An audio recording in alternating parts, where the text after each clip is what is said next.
This podcast, my brother, is Bitches Be Trippin'. What else does it say? I don't know. I closed it. I got over it. Some crazy name. Some crazy name by some crazy bitch. You gotta make it a little unique, right? I would agree with that. But you can't just put some letters together. You gotta include some numbers and some dashes. Yeah, definitely gotta include numbers and dashes. Otherwise, what the fuck's the point, right? You ready to get this thing started? Yeah. Okay. So this is the first inaugural podcast of Same Ocean, Different Beach. Same ocean, different beach. I am here with my brother, my partner in crime, Hi, buddy. my roommate, Mr. Leandro Ortiz. We were out on our back lanai having some kava. Then we'll get the Koki frogs going. Yep. All of them cokies. If you don't know what kava is, look it up. I don't have time to explain shit. It's a root drink. Very true. Some dirt water. Speak up a little bit. You can't hear? Just so the mic can hear you. So, buddy, how do you want to start this off? What do you want to talk about first? What's, we're finally doing this. Yeah, finally doing this. Got some time. What have you been working on with your dad? He's editing a little book he's writing. Yeah, what's the book about? It's about this character, the main character. They live in a world where there's like a giant central government, and basically everyone's just like, a little sheeple, just running around doing their stuff, and this main character is going to this academy school thing, and the person stumbles across an old rundown library, like just the remains of a library, like you would imagine the remains of a temple, basically. And inside, they go inside and they discover just basically an empty library, like bookshelves all over the place and no books.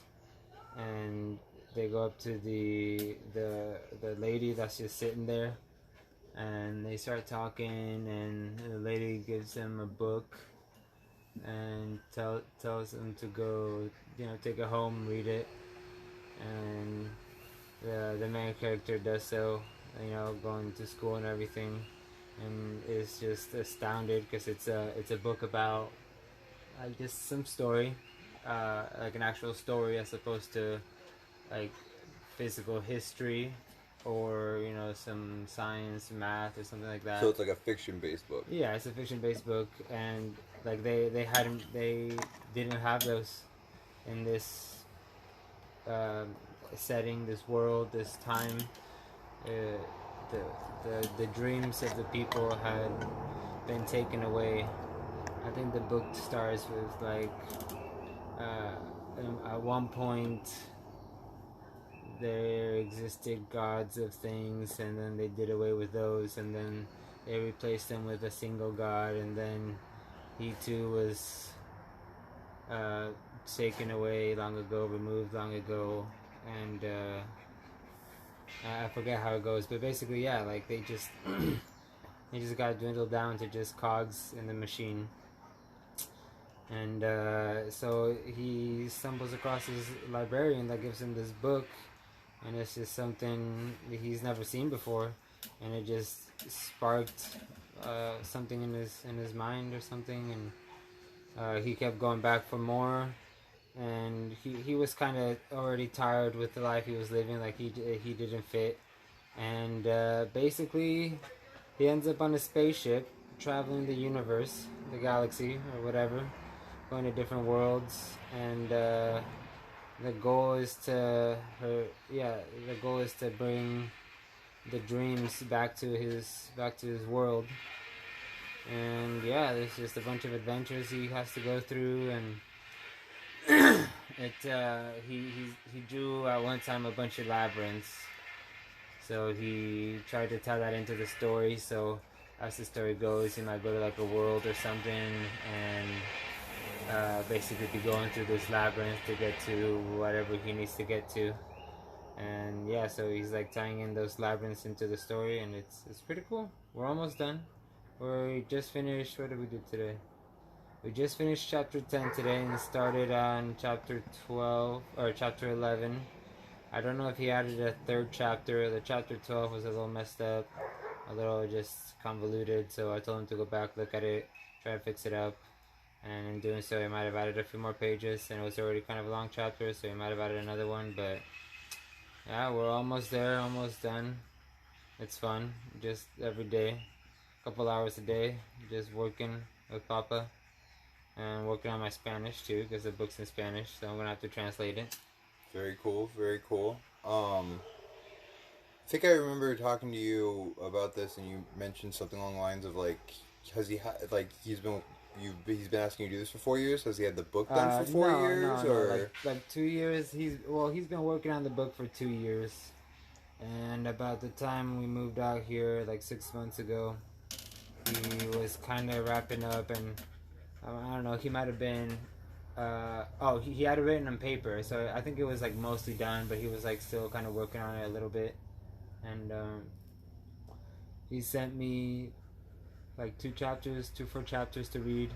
Took me a while to read it, like maybe a couple weeks, but I finally got around to read it, and I was like, "Wow, it's so cool." And then he was like still working on it in the meantime. So when I finally did read it, he sent me the next stuff that he had been working on. And again, it took me a little while to read it, but I got it done. And then I was like, okay, send me more. And then again, like a couple more chapters. And then when I read it, he had the book done, so he sent me the rest of the book. And yeah, a couple weeks later, because he wanted me to correct it, right? Just like go on Adobe or whatever and just like highlight all the incorrections. But I'm like, there's so much that could be fixed, that could be made better. So I decided to just sit with him and talk in person or in voice, so we can just go through this, talk to each other, and see how he wants to say, so we can help him say what he wants to say in a way that can be understood by someone reading it. So from my point of view, I'm reading the book, and I'm like, wait, this doesn't make sense. So I ask him what he means, and I'm like, okay, if I'm reading it, then this is what I should be reading so that I can get that. And that's where we're at. We're almost done. It's pretty exciting. So less of reading it as like I don't know, say like as how can I put this? So you're not really reading it like, oh, okay, I know what you mean because you're my dad and I know how you talk and this and that mannerism. I mean, like when I read it, I totally got it, like what he was saying, and I could make the picture in my mind. But yeah, like when I started reading it, I was like the first 2 chapters, I was like focused on like the stuff that was conflicting, and I was like, wait, I just gotta read it as how it should be read, and then we can go and fix it. So I just read it, and in doing so, like I totally got what he was saying. But then I was like, okay, yeah, we're gonna need to sit and fix this and make this actually readable and like flow, you know. Yeah, definitely. That's really cool that you're able to do that with your dad. I mean, that's a really cool. I mean, I know, you know, for someone listening that doesn't know a relationship, even though I highly doubt that's possible. We've been friends since we were 14, if not younger. Used to do game parties at your house all the friggin' time back in Ventura, California. Yeah, that was fun. Every Friday night, we finish it off with Pulp Fiction. Yep. I must have watched Pulp Fiction like 25 times. At least. We were able to quote the whole movie almost when we were younger. But also, like, you've had other bonding things where, like, you get to work with your dad and stuff like this, so that's cool that you get to do something that probably you haven't done on this level, I guess you could say. Yeah, no, I would go and I would work with him. Like, he was a handyman, so I'd go and whatever job he was working on in the summer, I just accompany him and help him out doing whatever. But as he was working, he would tell me stories, and even like when we were younger, you know, like bedtime stories.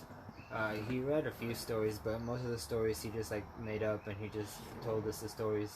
So, I mean, I guess he's kind of always been a storyteller, but yeah, to be able to put it into a book he's been working on books for a while. Like he did the Byzantine Empire stuff, and he's got that going. But then he just I don't know how it came up, but he decided to start writing the stories that he would tell us. So that's what he's working on now, and it's coming along pretty cool. That's really cool, and I think I remember you mentioning.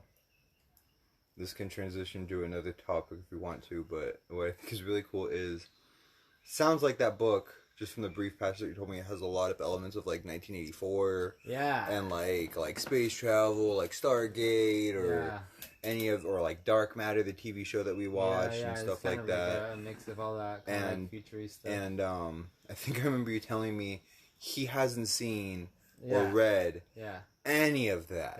And I've been bugging him to read 1984 and Brave New World specifically because I feel like a lot of writers either like somehow tell the future, or in writing what they do and people reading what they write, it basically like makes a path and people start like walking that path and it leads to that world or something, you know. So and it's he hasn't read any of those books, but he started writing like this stuff that basically is what we're coming to, you know, just everyone just becoming part of the machine, just a cog, and just abandoning their dreams, you know, and just living for what they have to do instead of for what they want to do.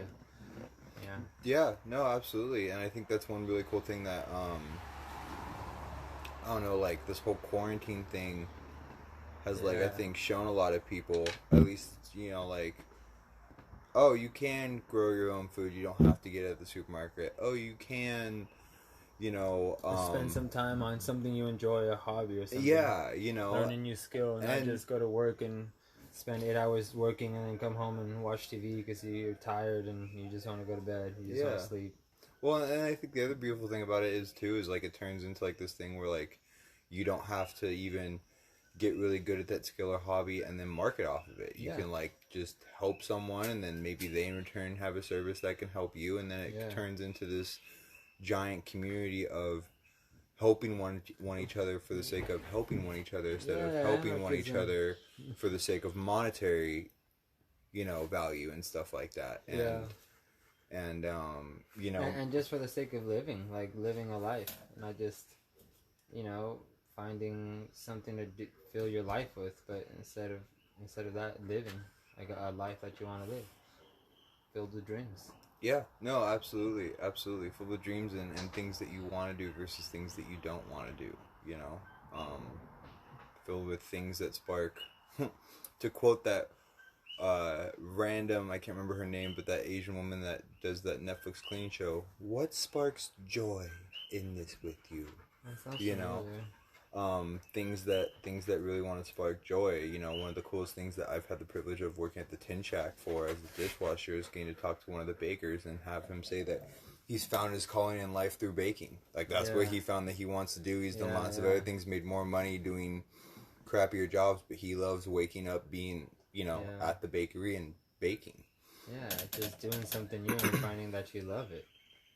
Yeah, one thing I wanted to bring up is, which I think is really cool, and we've talked about this, and I've had several interesting conversations, as probably many of your brothers and friends, with your dad, is that ability to tap into that thing, the acacia field, this creative entity where every podcast I listen to with comedians, every, you know, writer, songwriter, musician, they have this ability to tap into this creative field where you don't know where this creative energy is coming from.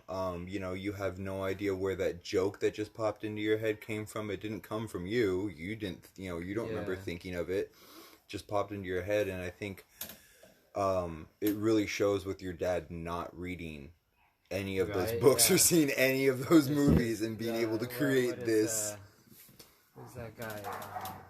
I just sent him a couple of videos. Rupert Sheldrake. I think he talks about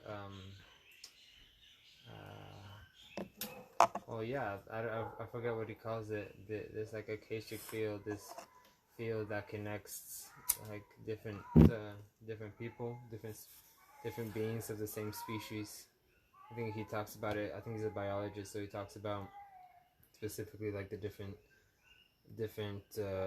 parts of the world that the same species are connected. Like they do this experiment in Australia, I think, where they show them some pictures. A picture with like hidden pictures in it. Like it'd be like a picture of a face or something with like made up of different faces, and there's like 12 hidden faces or something. And the people can only guess like a few, maybe 2 or 3, and then they end the experiment in Australia. They stop it, and then they broadcast in Britain in a closed loop. I don't know what it's called, like a closed broadcasting system. The answers, like they show them the pictures with all the hidden faces. I don't know for how long, but then people see that, and then people totally unconnected with no way of finding the answers. Like this was done a while ago, like before the internet became such a huge thing where people would just like look it up. But they redid the experiment in Australia, and all of a sudden people could find like 7-10 faces when they could only find like 2 or 3, just from other people in a completely different part of the world. Saw the answer, and they're like, "Oh, look, here it is." I forget what he calls it. Yeah, I don't know. I'm blanking on the name right now. I think that's similar. I think I heard something similar to like on a Joe Rogan podcast with Duncan Trussell, of course, and they were talking about ayahuasca trips. Yeah. And how like there's videos of like jaguars like literally tripping on ayahuasca because they're somehow able to eat these 2 plants, and then there's people that when they do ayahuasca they see other people from across the world also doing ayahuasca at the same time. So it's this weird thing where maybe consciously you're able to connect into this awareness to where you can actually see and perceive, kind of like what you said with that experiment where you can perceive, what other people have experienced just through this, connect field. By the way, everyone listening, you're going to hear chainsaw sounds and horny cats and cars. We're in Hawaii. That's how it works. Random things falling in the jungle, the coqui frogs. The coqui frogs are slowly starting up. You can hear them more and more. Yep, they're coming. You totally forget. I remember when I first came here, they were so loud. I was like, oh my goodness, how am I gonna do this? They're just so there. And like a week later, I'm like, what happened to the coqui frogs? And you pay attention, you're like, oh, there they are. They've been there the whole time. They're very white noise. Yeah. The rain gets like that too. You realize, oh, it's raining. Oh, the rain stopped. Oh, it's raining. Oh, the rain stopped. It just comes so suddenly. So sudden, and as suddenly as it comes, it goes. Yeah.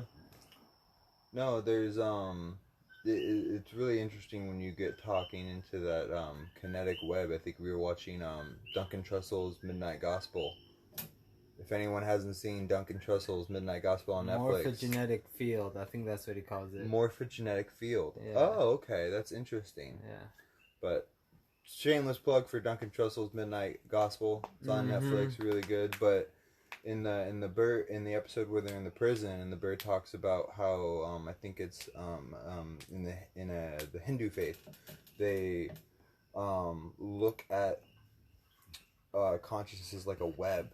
Like a net, Indra's web, and like it's the nodes of the web that are important because that's the consciousness, and then the things connecting them are the streamlines of consciousness. Yeah, I think that's what they were saying is that especially in Western society, Western culture, we're very focused on the points where they intersect, and not so much the lines that connect them. And we're slowly moving in that direction and paying attention to the lines that connect the points, being the humans, the things, world, humans, species, dogs. Yeah. No, definitely. Yeah, it's really interesting when you look at it from that perspective and the connectiveness and the consciousness versus just focusing on the single you and the single I. And I think that that's another thing that hopefully quarantine is teaching a lot of people, is that we have to focus on the connections that connect us all versus the single entity Yeah, that is, especially that because is of the this self. quarantine, because we're always with other people connected, and now all of a sudden it just got ripped from us, and we're like, wait, something's different. And now it's brought our focus to that, to the connection we share with other people, with our environment. And I think that's really showing. I mean, you're seeing more people doing video calls. You're seeing more people More people trying to connect. Yeah, exactly. More people checking on family members. More people doing, just, whether it be, taking the trash out for someone or buying groceries for them. Mm-hmm. I know two people that are really good friends have bought my mom groceries. Yeah. Because she can't go outside. Yeah, especially for people that can't go out there, is bringing that focus to people that need the help, and bringing the focus to ways that you can help. And you're like, oh, I could totally do this for someone. I got nothing better to do. Let's do it. And it goes back to that being part of the cog. When you're stuck in the cog, when you're just a part of the machine, your focus isn't that. So you're stuck there, and then you go home and you're like, I don't want to do anything else. I spend so much of my energy doing that. And now we have the energy to be like, oh, look, I can do this or this. I can help people this way. No, absolutely. I mean, we both know people here and on the mainland that have lost their jobs because of this, and they're just doing beautiful things, with their time. I mean, we have our friends that used to bartend at the Kava Bar, practically run the thing here down in Pahoa, and they are now transforming this land into a beautiful place. We have a buddy, Dylan, who is making beautiful music with this quarantine just time. So much more time, like biking and stuff. Yeah, and just doing things that he enjoys. We have another roommate, Nico, that is using this time to do lots of good things. His friend Nick, I mean, all of our friends, every single one that we have here in Pahoa that may or may not listen to this, is doing wonderful things with this time, and I think that that's important to do and to discover with yourself,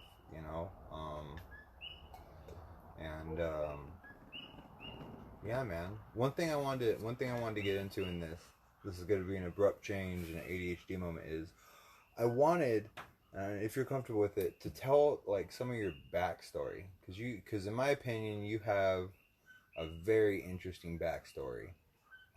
Where you're from, where your family's from, some of the trials and tribulations that your family's gone through, which I know there has to be at least some. Maybe not as many as other people that come from your background, but if you'd be cool with sharing that a little bit. I think my parents grew up in like a family setting, right? It wasn't like too crazy for them. I mean, they didn't have too much money growing up in Argentina, especially like my dad. I know when he grew up, he was more like a countryside kind of setting. He had like a kind of a small farm, I guess. But like he took care of animals and stuff, but he was really, we were just talking about this today. He was really focused on school. Like we were just talking about this today. He moved, I think, when he was 13 from his parents' house, like in the countryside, basically, and moved into the city area with his aunt and uncle and his cousins, so that he could go to school. And he started working like when he was pretty young, like about 13. He would like help around. His uncle and aunt had a little store or something, and he would help around there. But then he started working like on farm stands or whatever, just helping people, making a little money. And so he started working pretty young, but he was really focused in school. He really liked learning and stuff. But so I was born in Argentina, where my parents lived. My whole family was, my 3 sisters. And we moved to the United States when I was 5. My aunt moved out here, I don't know when, maybe like when I was 2 or something. And my dad would fly around the world, really, doing, just trading coins, ancient coins. He was a coin collector. Specifically of the Byzantine Empire, Trebizond, but a lot of just coins in general. He really liked that, the history behind things, and so he would fly around the world, and he really liked the U.S. and his sister was here, so he spent a lot of time here, and I think he might have been here like a year before we moved out here. He was like kind of settling down and finding a place. He got an apartment down in Ventura, so we all moved to Ventura when I was 5. Did your aunt also live in Ventura as well? Or close by? I don't know. I think she might have lived in LA area. I don't know. She moved around. I remember she lived in Fallbrook for a little bit, Palm Springs. She lived in Oxnard. Yeah, I don't know. She moved around. How'd your dad settle in Ventura? There's lots of towns between. I have no idea, to be honest. Okay. He might have just liked it. Maybe. Just funny because he ended up moving away because he didn't like it. Yeah, it was close to LA, and probably lots of work there. He was a handyman. But yeah, and so we grew up in Ventura till right after high school when I moved to LA. But we all went to school in Ventura. Me and all my sisters did Moved to Taekwondo. LA. To Ventura. Well, yeah, moved to the north. Bay, Yeah. not LA. But we all did Taekwondo. My parents started painting a lot. My dad worked a lot. He tried to, or both my parents tried to like start little businesses. Just as best as they could. None of them really took, but like they just tried, all the while my dad was working a lot, but then we moved up to the Bay when I was, I don't know, after high school, maybe like 19 or something. Yeah, you're about 19. And I lived there for a while, and then I moved out here. Dang. Yeah, pretty fun life. Yeah, man. Been all over the place. Definitely been all over the place. Yeah. No, I remember. Well, because I like that I moved out here because I remember maybe when I was like towards the end of my high school, like I really wanted to go and just like explore. Like I loved going to new places. That probably comes because my parents would take us. We would always like road trip places, like on the weekends or something. We would always try to go somewhere. But yeah, no, I remember like towards the end of my high school, like I just really wanted to go explore, and we started to go to a lot of shows, like music shows. Yeah, we went to Cali Roots 3 years in a row. Yeah, but even before then, like just. Oh yeah. Like, I remember just like really not doing much, going anywhere much from Ventura, like just basically stuck there, to like my own doing, like, but. Then I was like, yeah, so we started going out to like LA, San Luis Obispo, just Camarillo, just at the surrounding area, just exploring more and more. I forgot about that LA show. Yeah, and I remember once up in San Francisco, still wanting to travel, just having that urge to go and explore. And I remember looking back at one point and being like, you know what? I've actually gone a few places. Haven't even realized it, but in just all my incessant wanting to go, I started going, and I've been. And I'm like, oh, this is so cool. And now I'm over here in Hawaii, which we wanted to come for 6 years. About. Yeah, I think I remember mentioning it to you, either right before you moved up to the Bay the first time. No, I think it was already after you moved out of Marco's house. And you were living in that place on Lincoln. Mm-hmm. And I mentioned to you, and I was like, hey man, what do you think about me and you living in Hawaii for, even if it's, some period of time? And I think I ended up saying like a month. Because me, and I'm not going to go big and bold like you, obviously, and that's why we make such a good team. And then you go, no man, if we're doing Hawaii, I'm not doing anything less than, I think you said like a year. Yeah, I mean, fuck. Well, what are we gonna do in a month? Think about when you go on vacation. People go on vacation for like a week, and they're literally running around all over the place trying to fit in so much, and they still like barely get to do anything. A month is only just so much more. A year at least minimum to like get us an inkling of what it's like, you know. Yeah, no, definitely, and it's one of those things where I think I wanted to do a month because I could do it over summer. Yeah. You know, because I was in school, and then it happened to work out where literally right after I graduated, in 2 months, I got the offer to come out here, and came out here in September, and then you and Mox came out here in October, and we've almost been here half a year now. Yeah. And I like too that we're out here and we have friends that want to come visit because they want to come visit, and again they have such a little time. They're like a week, maybe two of vacation, so they want to go and do so much. And when they do come, I'm hanging out with them, so I get to go explore with them, and I actually got to explore a good amount of the island. That way. Yeah. When Aaron and Dharma came, you got to explore a lot of the island. Yeah. I unfortunately I think the only part I haven't been to is just a little northernmost tip. What's it called? Honu? I think it's Honu. I don't know. Maybe. I'm still learning the names just Yeah. as well as you are. Yeah.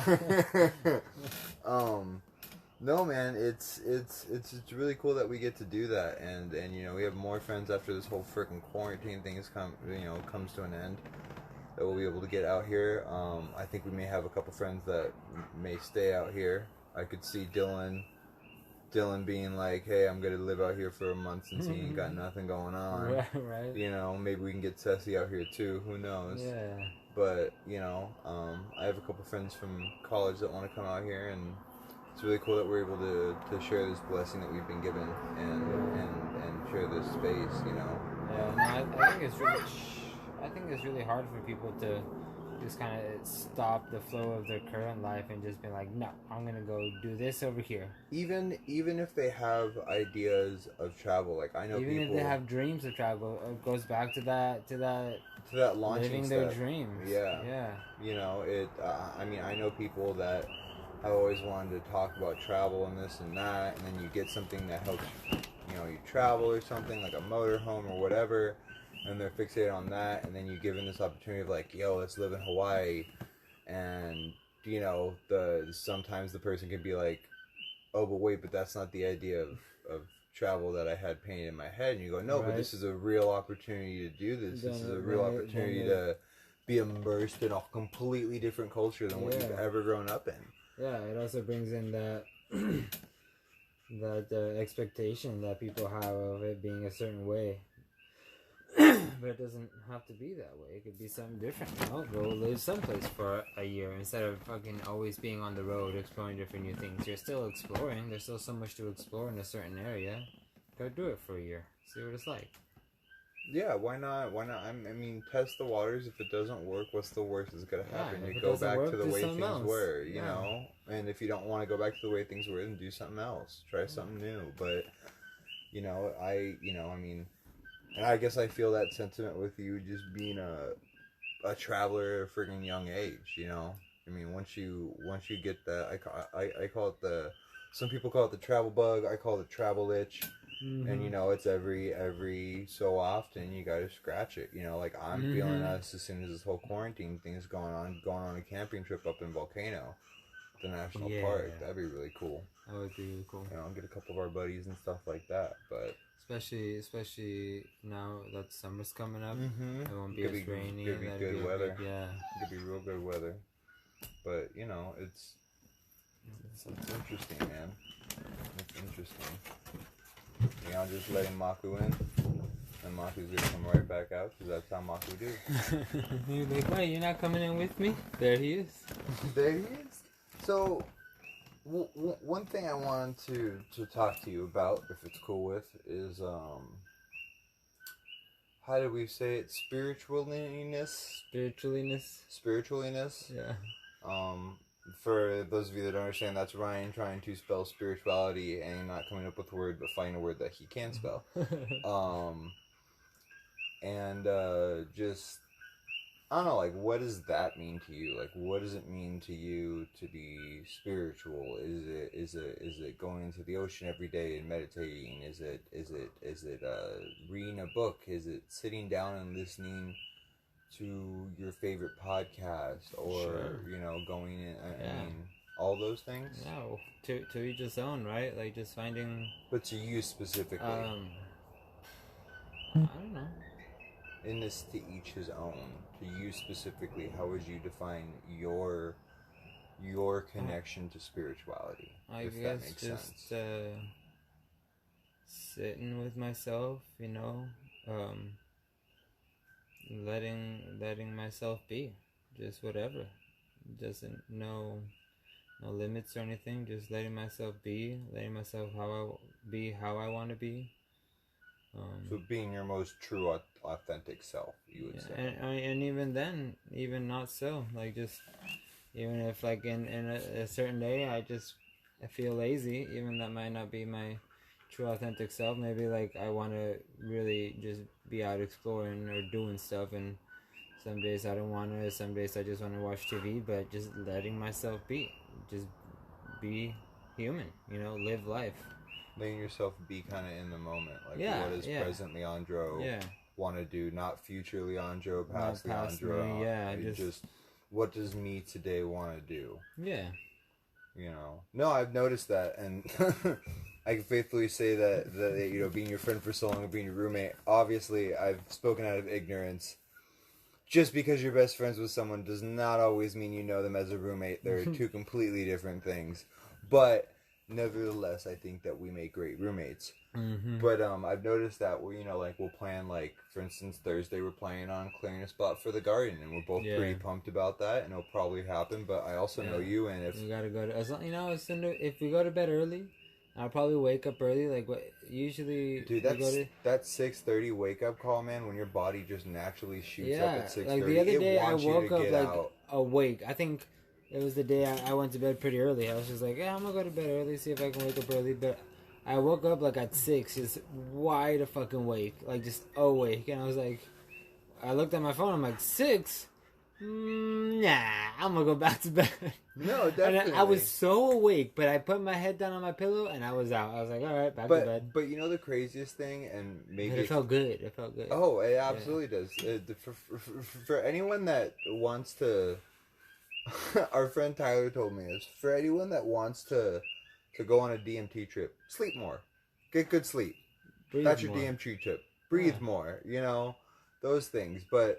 A good rest, and one thing, I don't know if you get it so much, I know I do because of the way that my room's set up with the 3 windows, is, man, when that sunlight hits you and you take that first thing out of bed, and then the second you look outside and you realize how nice of a day it is, the first thing you think is, fuck, man, I should get out in the yard. No, I like, it makes you want to really just, like, look at all the stuff that's going on in your yard and just be like, that needs to get done. That needs to get done. Not even that, but just being awake in the energy of the sun. Like I remember, I would always sleep with my blinds closed. Like I painted my room darker colors, and I had a thick, like dark brown curtain, and it came in 2, right? So you would like close them together, right? Like you would draw them. Yeah. But I interlace the. The parts that go on the bar, so it was just double thick. Of course. And there was like, and I think I might have even did on one edge. I like, pinned in the curtain. So there was literally so little I could get through, and I would just sleep so comfortable in just darkness. But I don't know when it started, but like I started sleeping with the. With the curtains open, just letting the sunlight in, and it's so much easier to wake up. For one, it's so much easier to wake up. Like just when you're surrounded by light, I mean, you're kind of like groggy and not wanting to wake up. But like when you do, like you wake up and you're like, all right, refreshed. Yep. But if you go to sleep early too, then the sun's already up early, and then you just wake up and you're like, what? You're not groggy or tired or anything. Like the sun just refreshed you. You're like, you're ready to go. Let's go. It's that vitamin D boost. Yeah, in the morning, I needed some vitamin D. I remember, and I think that this is really indicative of a lot of people that live in like apartments or like quadplexes where you have like one unit in the front, two on the sides, and one in the back, where you're surrounded by so many people, where it's almost like for privacy, you want to put up like tapestries or blankets or sheets over your windows just more so people can't get in. I remember that's how like my room was. And I remember one thing that I am always like, man, I wish I could like roll up my blinds and get like a good burst of sunlight in, but at the then like same time, everyone's fuck looking. it. Let it open. Let it in. Let the sunlight illuminate. I don't know how the song goes, but I mean, yeah, fuck it. Like, if people want to look in, let them look in. What are the chances they're gonna look in? Like, you don't go down the street just like looking into people's houses. Like, what the fuck is going on? Well, no, there? but it's more of like their walkway was my window, Yeah. so you know. I But remember up in Nevada, the last place I lived, in my room, I had my window open all the time, my curtains open, and you could straight see in from the yeah, from the street. But fuck it, I mean, I don't care. You look in if you want to. I'm not gonna impede my life because of some uncertainty. You know, like just no, very true. I want this, so I'm gonna do it. Well, I can also say that was me in like high school for the most part and stuff like that, you know. I guess now we're doing a podcast with Maku, Leandro's husky. I just got up to open the door so he can come out onto the lanai, and he just went right up on my seat. Took a seat, guys. I guess we can cuddle. You know, no, it's just interesting that, you know, just living. I think people go through so much of life, and I know I definitely have, and I think it would safe to assume you have, because, you know, as you said earlier, you're a human where you think like, oh, I shouldn't do this because X, Y, Z is gonna think of this. Especially when you're younger too, right? Oh, like in your teen years. Well, I mean, think high about school, it. Your peers. No matter what indoctrination you grew up with, whether it be the school system, religion, whatever, there's a respect for authority, which is, you know, I mean, I don't agree with it in the way that they present it, which is an all absolute authority that you can't question or anything like that. Fuck authority. The only authority I respect is my mama. Happy Mother's Day. Yeah. Happy Mother's Day, Mom. But it's one of those things where you know, if it's religion, you know, respect that respect their mother and father, and part of that could be, you know, like not doing things that, you know, your mother and father wouldn't want you to do in that, you know, and that indoctrination of judgment that you should be judged for the things that you do. Yeah, no, I remember going when I was younger, just coming to that realization, like, wait, this is my life, not theirs. They want me to do this, and like they would push me to do this, obviously because they want the best for me, right? But that also comes from their point of view and from the life that they've lived. But at the same time, you gotta do you. And I remember realizing that, and I'm like, wait, I don't want to do that. I'm gonna do this because this is what I want to do. No, and that's a big thing with a lot of people, even like into their later years in life, like people that are 30 still, like their parents being like, no, you gotta do this, and I'm like, okay, I guess, yeah. Well, and I think it following just your parents' footsteps. And I think it goes into you know, like how your parents raise you. You know, I mean, I remember one thing my mom always saying. You know, like I remember asking her like as like a 5-year-old or like as a first grader or however fucking old you are in first grade. Little stupid questions like, Mom, if I was murdered, would you still, you know, love me? And she's like, well, I'd still love you. I mean, I'd be really sad for the choices that you've made, but I'd still love you. And I think it goes back to that point where it's that unconditional love, you know, and I think when you have parents, and thankfully I think we both have parents like this, that when they can go like, look, I don't agree with your choices, but I'm still going to love you no matter what. I'm still there for you whenever you need me. Yeah. And I think that that's a really important thing to have. And I think that if you're blessed to have that as a child, it's almost your responsibility to show that to other people. Yeah. Really, really, really in a true way where, you know, and I'm still working on this to this day, and I'm sure everyone is, where, you know, really just trying to love people unconditionally and for who they are, because not everyone is blessed to have someone show that to them at a young age, or and even just for the fact that they live and are alive and are human.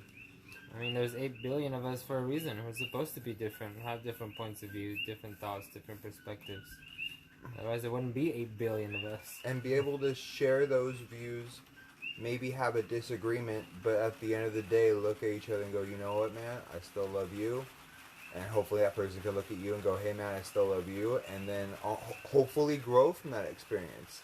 And hopefully that growth can be, hey, we can be two people with two different viewpoints and still love each other. Realizing how amazing it is to be in that love. And they're like, wow, okay, I'm gonna keep doing this. I'm gonna spread this over here. Yeah, exactly. And it almost becomes a positive cancer at that point. Yeah. You know, where it doesn't know how to stop growing, where the cell is just going to be like, no, I'm going to tell this guy to not stop growing, and this guy to not stop growing, and this guy, and this guy, and this guy, and this guy, and this perpetual love cycle, and I think that that's becoming more clear and more abundant to more people is this perpetual cycle that we need to have, that is love, and how humans do so much to get it. I mean, to the point where they do horrible drugs that kill themselves. And how much of that it comes from a place of them not loving themselves. A place of fear of loving themselves. Yeah, and even that, like maybe being like, no, I don't deserve it. I remember up in San Rafael, we were at this tea house. It's called Wu Wei. They served kava and stuff. And where we started going. But, I remember that place. They had a mic night open mic night on Sundays, and we went. And one time there was this guy just reading this poem. I forget what it was about. Maybe some people like in the village next to the jungle, and then seeing the jaguars and the jaguars like coming up, and it was just this crazy poem. But it basically ended with, "You're just amazing, so amazing for just existing. Like, you deserve everything just for the fact that you exist. You deserve love. You deserve everything because you exist. Like, you don't have to do anything to deserve it. Like, you're alive. You're a part of this existence. You deserve it." And I just thought that was amazing. No, it is. And true. I think people, because, you know, you always hear things of people getting pregnant, like, oh, I got my girlfriend pregnant, or, oh, such and such got this person pregnant, and this and that, and we think that it's such a common thing to happen.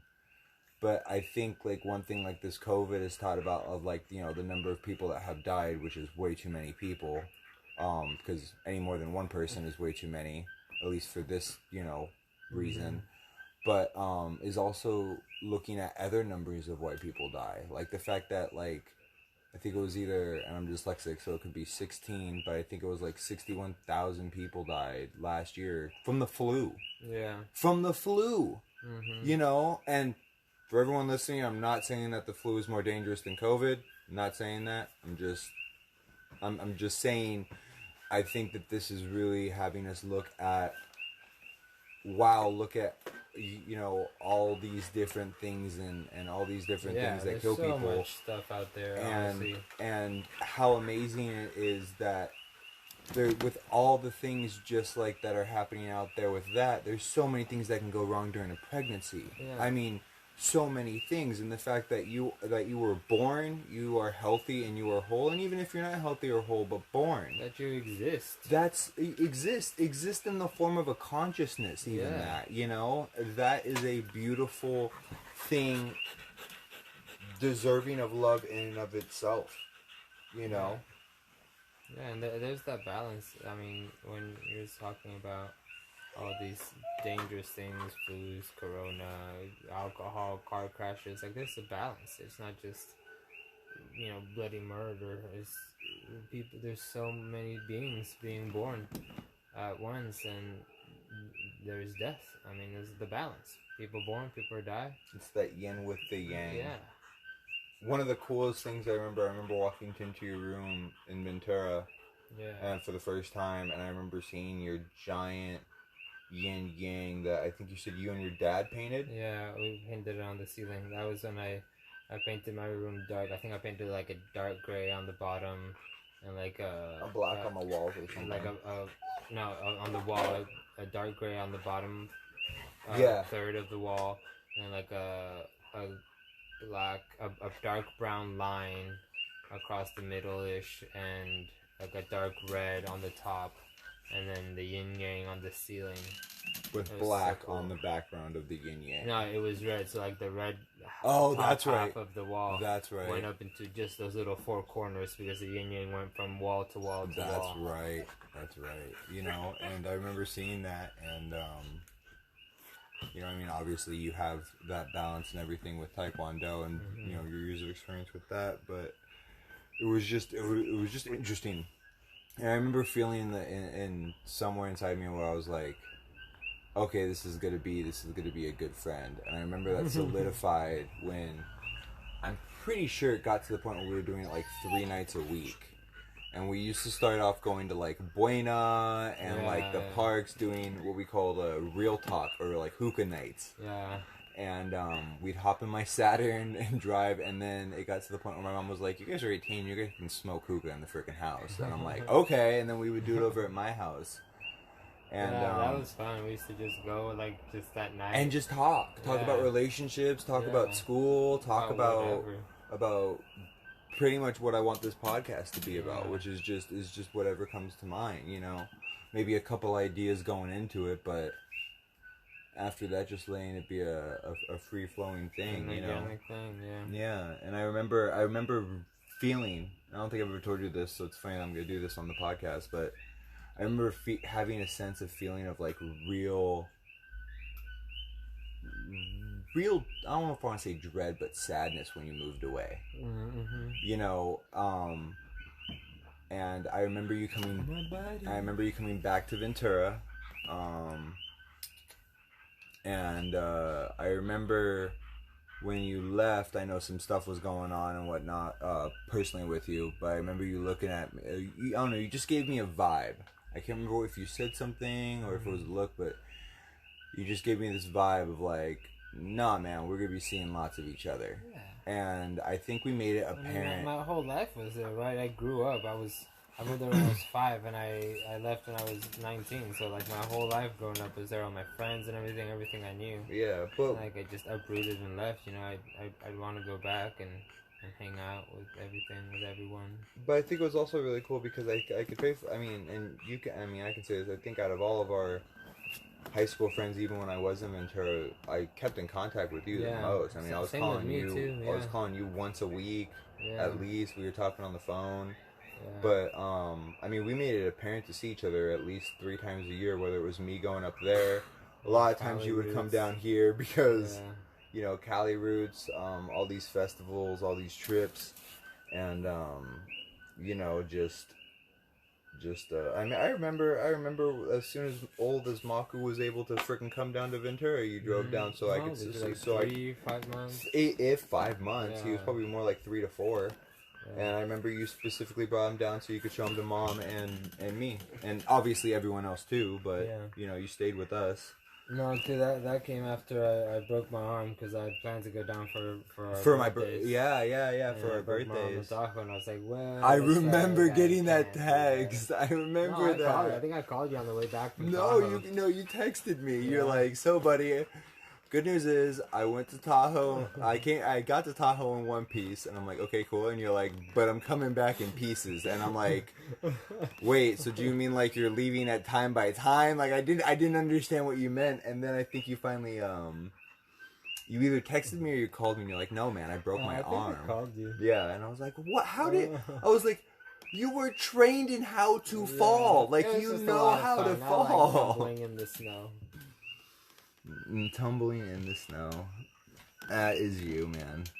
Constantly through life, just fumbling. That's all of us, man. Okay. Right, just enjoy the fall. You're gonna get back up. You can get back up if you want to. Just enjoy the fall and then get back up. Yeah, you know the other crazy thing that I started doing is when you look at like people, right? Instead of being like, oh, that's a 20-year-old or 30-year-old acting like that or this or that. And I guess I think about it because I still think of myself, you know, I guess you could say like, you know, I mean, not in a high school mindset in any way because I feel like I'm responsible, but just like, you know, you look yourself in the mirror and you're like, wow, I'm 25. Mm-hmm. You know what I mean? Like, it's not something where it's that. And so I started looking at people as like, oh, dude, you're just like a 16-year-old or like, or I mean like, even if you think of like someone in their 30s, they still have so much to learn. So much to live. And so much to live and so much to experience where it's almost like, dude, you're good at talking at this point. You know how to walk and you're really good at talking, but you know, and you've gotten a lot of life experience, but it's just interesting, and I think about that as myself, you know, or you know, thinking of thinking of like 18-year-olds that are just now graduating or did graduate, or I remember when Letty had her friends and brought them to Cali Roots, and I remember looking at them at one point and being like, you guys barely know how to talk, like you guys are still in high school, like the world thinks you're an adult at 18, but all you kind of know is how to walk and talk and stumble through life a little bit, you know, and it's just, I don't know, I started thinking about that and it got really interesting. So okay folks, well, it looks like this recorder can only go up to an hour of a podcast, and we're at 56 minutes, so this is the inaugural episode. Depending on how bad the feedback was for everything going on earlier, we may do a part 2, find other things to talk about, but yeah, thank you so much, Leandro, brother. We did it. I love you. Thank you so much for allowing this to become a thing. I really wanted my first episode to be the one, the only Leandro Ortiz. Get some of our other buddies to come in. Oh, yeah, I got plans in the works, so it's gonna happen. So, but I love you. I love you too, buddy. Everyone, this is Same Ocean, Different Beach. Same Ocean, Different Beach. Have a good night.